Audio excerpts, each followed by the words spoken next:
Welcome to the Transparent FX Academy. I'm Nick and I'm a top author on TradingView with over 190k reputation points. In this video, we will try to understand where we have the highest probabilities for a potential move on this pair.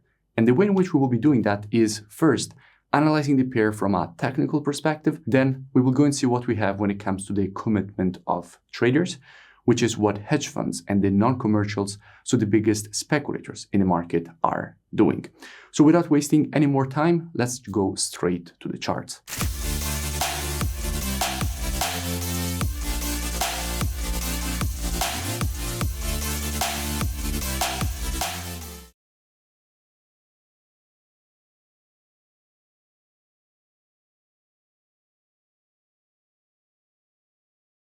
In today's video, I will be speaking about GBPJPY because at the moment we do have quite interesting price action and structure.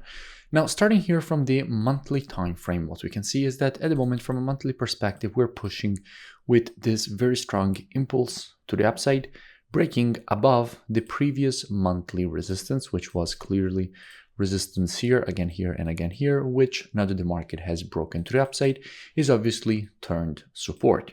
So in a situation like this, we don't have any imminent resistances if we obviously look left, meaning that we could expect more potential continuation to the upside before then providing the first correction. Dropping down on the weekly, what do we see? Now from a weekly perspective, we can see how the market did create this red candle here while it was printing this move to the upside, meaning that when the market tested this level, it actually found resistance at it. Meaning that now, since the market has broken above this resistance, this previous resistance is turned support, and what we can expect is a retest of this previous resistance turned support and also demand, and then we do expect a potential rejection to the upside. Going down on the daily, what do we see? Now here on the daily time frame, things get even more interesting. In fact, what we can clearly see is that in creating this move to the upside, the market printed this red candle. Now, when you see a move like this and there is one candle not related to that move, it means that usually that red candle is strong demand and support because it is previous resistance, which after the market broke to the upside was turned support. And what we can see is that in testing this area, the market is also creating this M pattern. And in general, after the creation of an M pattern, what you want to see is the market create a move to the upside to go and complete the pattern at the previous support turned resistance.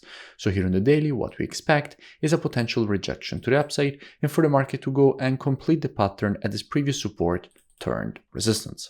Now, if we go and see what we have when it comes to the commitment of traders, so the COT data, which is what the non-commercials, so the biggest speculators in the market are doing, and we check the data for the pound, we can see how lately indeed net positions got decreased. We went from having minus 40k to having minus 53k net positions, with 10.9k shorts added with the last report and 300 longs getting closed.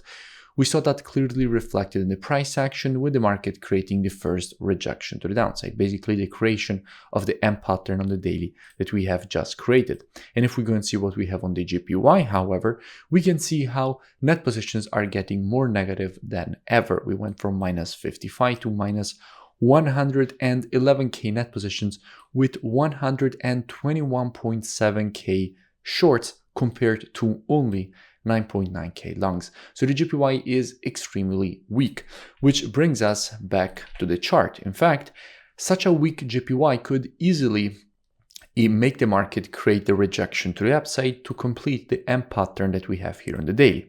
So there is definitely a potential longing opportunity here, short-term longing opportunity back to the neckline for the potential completion of this pattern. So how we could be approaching a situation like this? Now, as usual, trading is reactive and not predictive. The monthly, weekly, and daily combined with the COT data, those are the best time frames from a directional perspective. However, when it comes to confirmations and entries, the best time frames are the intraday time frames. So for our and lower. Therefore, what we could be doing is monitoring price action from an intraday perspective during this move to the downside, waiting for the market to shift from an intraday bearish market as we would have to an intraday bullish market. And if the market would shift from an intraday bearish to a bullish market and provide to us one of our valid entries at that point, we could be looking for this potential move to the upside and completion of the pattern at the neckline. Now, if you don't know what I'm speaking about when I say market environment shift and valid entries, that is all part of the mentorship program, which you can now access completely for free. In fact, the link is in the description, and I really suggest that you go and check it out because you can learn all the rules of the strategies and you will find a lot of valuable content inside of it. Now, if you enjoyed this video, also make sure you smash that like button and comment below. It really does support the creation of more free education analysis for all of you because obviously it helps with the YouTube algorithm, and I will see you in my next video.